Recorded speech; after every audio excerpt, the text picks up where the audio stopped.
Realme tuh kalau bikin gimmick nggak pernah setengah-setengah ya. Setelah Muri kelar di C75, sekarang mereka loncat ambil Guinness World Record dan pecahnya cuma buat ngetes air ngetes air di HP Realme C85 series bareng ratusan orang. Giri juga ikut datang kemarin tuh ke acaranya buat nyaksiin moment of truth itu. Dan ya di sana banyak banget orang yang nyebur ikut ngetes Realme C85 series. Dan yang lagi gue cobain sekarang itu seri Pro-nya, yaitu Realme C85 Pro.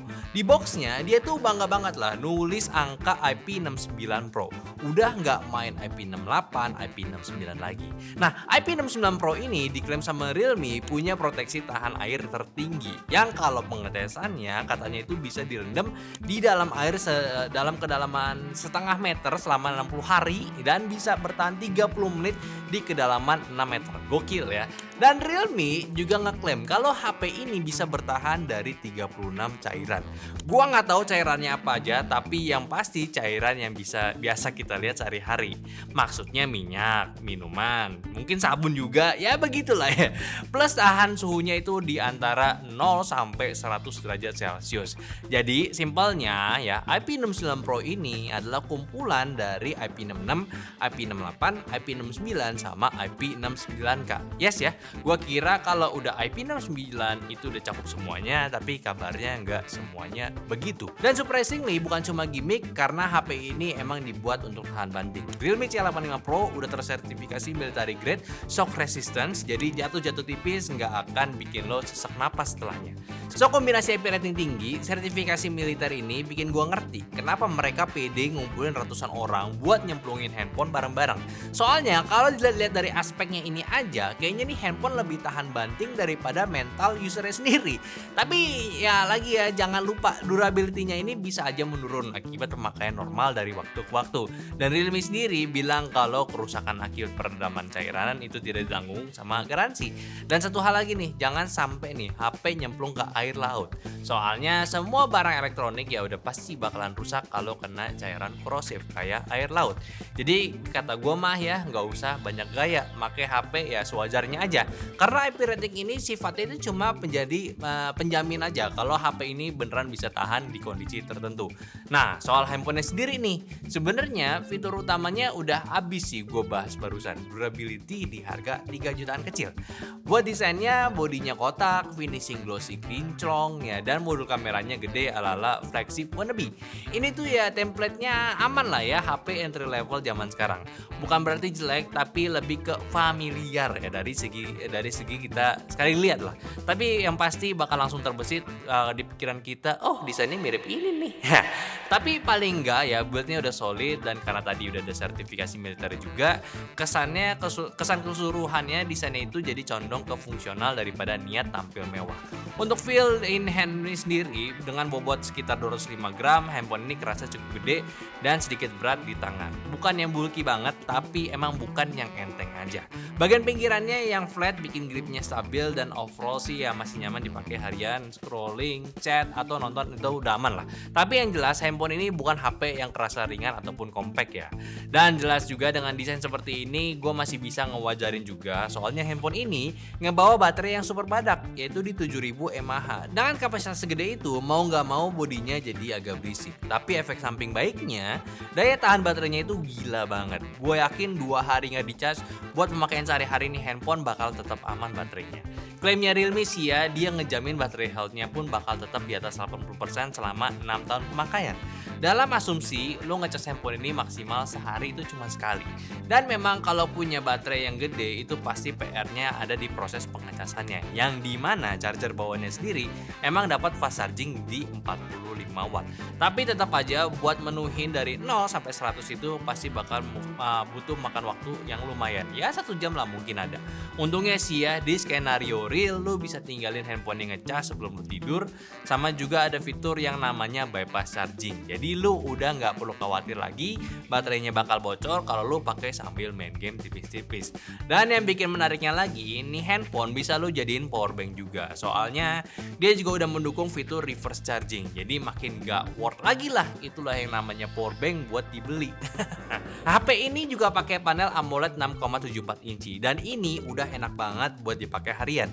Warnanya vivid, kontrasnya mantep, dan buat nonton atau scrolling sosmed tuh kerasa jauh lebih nyaman dibanding handphone dengan panel IPS. Refresh rate-nya juga udah 120 Hz. Di outdoor brightness-nya juga udah lumayan. Secara spek up to 4000 nits peak-nya.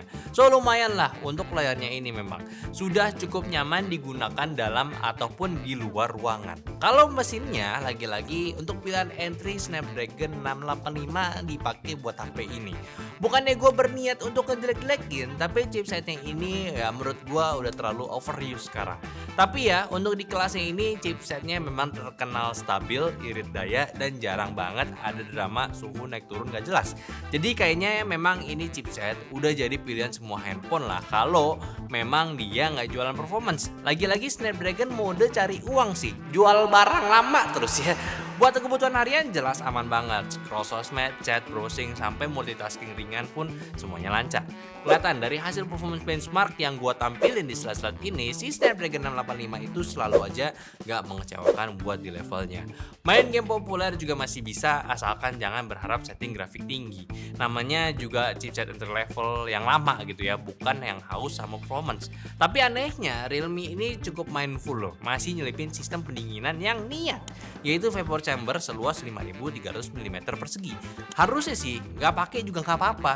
Mungkin bisa nih buat handphonenya lebih tipis 1 mm lagi kan lumayan. Cuma mungkin Realme pengennya tuh handphone ini nggak panas, stabil buat dipakai lama. Soalnya kan yang beli handphone ini juga ya nggak murah gitu ya. Nah untuk dari tes game sendiri ya udah kelihatan lah, kayak Mobile Legends bermain sampai 30 menit baterainya itu berkurang 4%. Settingannya yang kita pakai di Ultra Super 90 fps dengan rata-rata fps di 58 aja, dan suhu tertingginya itu di 36 derajat Celcius. Nah di Mobile Legends sebenarnya udah kebuka settingan frame rate di 90 fps, tapi lagi-lagi si Snapdragon 685 ini ngelimit gamenya cuma bisa jalan di 60 aja. Dan kurang lebih gue main 2 game. Di game pertama gue ketemu tim musuh yang pakai skin rame efek. Di situ berasa lah awal game masih biasa, tapi seiring gameplay mulai sering war, framenya langsung berasa naik turun, responnya jadi berasa kurang responsif. Dan dari sini gue simpulin settingan grafiknya ke ultra itu masih terlalu overkill di handphone ini. Jadi saran gue mending rata kirin aja grafiknya dan frame rate-nya setting ke high aja atau 60 fps.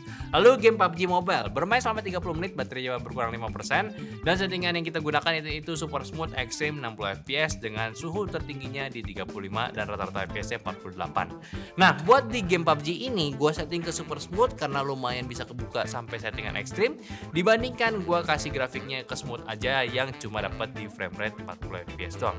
Tapi tetap aja masih kena limit di 50, ditambah pas in game masih berasa frame dropnya.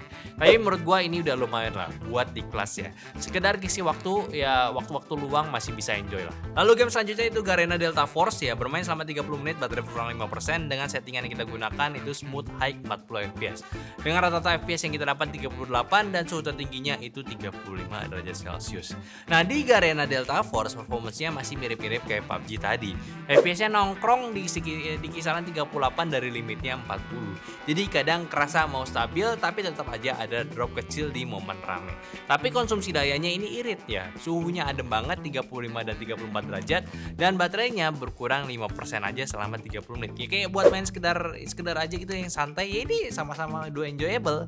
Lalu game yang berat yaitu Genshin Impact ya, bermain sampai 30 menit, baterai berkurang 7%. Settingan yang kita gunakan low 60 fps ya, dengan rata-rata fps dapat 33 dan suhu tertingginya itu di 38 derajat Celcius. Singkat aja ya, buat di Genshin ini bisa jalan aja gamenya itu udah syukur.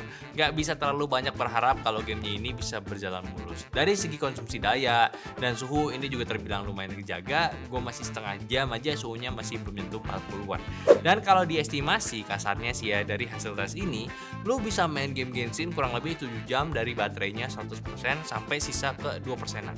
So ya, untuk Realme C85 Pro dengan Snapdragon 685 dengan varian 8256 eMMC yang kita gunakan ini masih tergolong sangat aman buat main game ya. Cuma lagi-lagi potensi handphone ini punya performance yang kencang, agak limit aja sama chipsetnya yang terus-menerus dipakai, yaitu Snapdragon 685. Gua sih secara pribadi pengen lupain chipset yang satu ini, tapi gue yakin masih ada satu ataupun dua handphone lagi yang bakal pakai chipset ini. Ya kayaknya ya.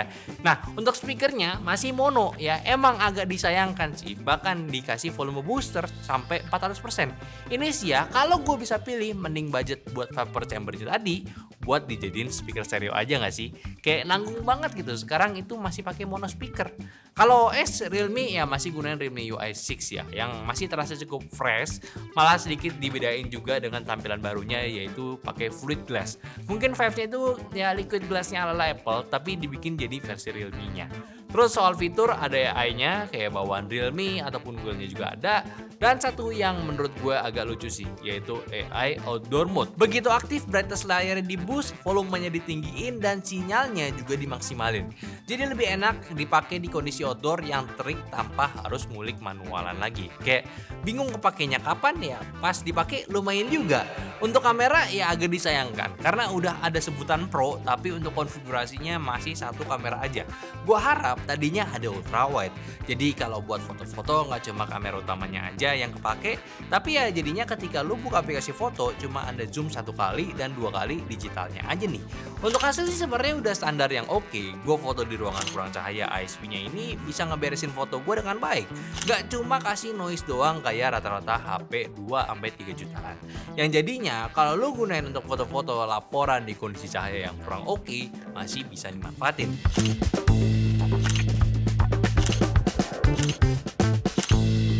Terus untuk videonya juga masih sebatas Full HD aja, belum 4K. Ini wajar juga karena batasan dari Snap naganya ya. Jadi ya masih standar. Pro-nya ini nggak mencakup di ranah kamera nih sebenarnya. Jadi ya untuk Realme C85 Pro ini sebenarnya itu handphone yang udah fine lah. Kalau target penggunaan itu buat yang sering di luar ruangan, ini udah cukup banget. HP-nya ada NFC juga, ya selain dari fitur-fitur outdoor yang gue mention tadi. Ya udah jelas lah ya. Sama sih kayak pas gue unboxing aja, gue pikir ini bakal mirip harganya dibanding Realme C75 yang sebelumnya. Tapi ya lagi-lagi karena ada embel-embel Pro-nya, ya gue nggak tahu nih Pro-nya itu di bagian mana selain durability, ya otomatis harganya naik. Tapi gue belum tahu sih bedanya sama Realme C85 yang basic itu apa ya. Sama-sama 4G dan kalau gue lihat dari USB-nya juga sama pula, ya belum tahu sih harga beda, fiturnya bedanya di mana.